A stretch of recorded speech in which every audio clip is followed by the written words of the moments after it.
bearing witness to the gospel, the good news of Jesus, by what we say and by what we do, to be an expression of that good news of Jesus Christ. All right, we're going to switch now to the last two verses. The thing that sticks out to me on these is the word Thanksgiving, because it's a day we're going to celebrate this Thursday. You will be enriched in every way for your great generosity, which will produce thanksgiving to God through us. For the rendering of this ministry not only supplies the needs of the saints, but also overflows with many thanksgivings to God. In the United States, we've got a whole day set aside to give thanks.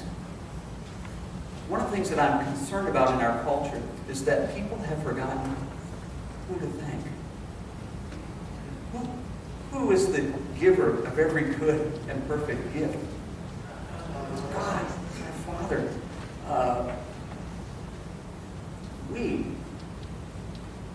can be people whom God partners with, that results in God being glorified, God being thanked for what God is doing and has done.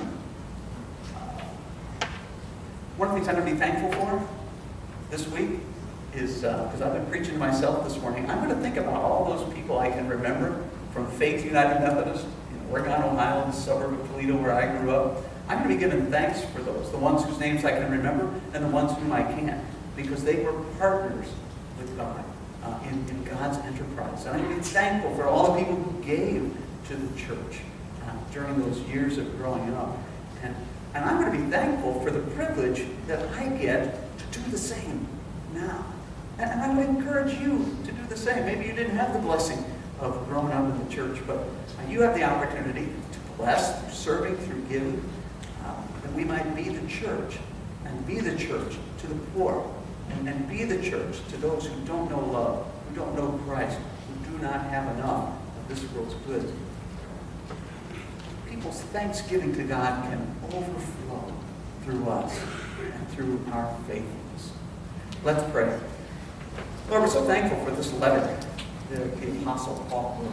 And Lord, it is right for us to get excited at the prospect of partnering with you what you are doing and seeking to do in the world. Lord, it really is, to quote my friend, trippy.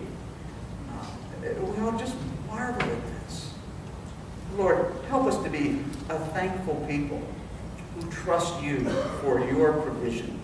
And to trust you that the blessings that you've given us, whether we see them as large or small, Lord, that we would share from what we have, and that you would create a great harvest, and there would be much to reap from people who come to believe through us and through our faithfulness. That the poor would rejoice that the church has been the church and stepped up and reached out. Lord, we're praying all these things in the name of Christ. Amen.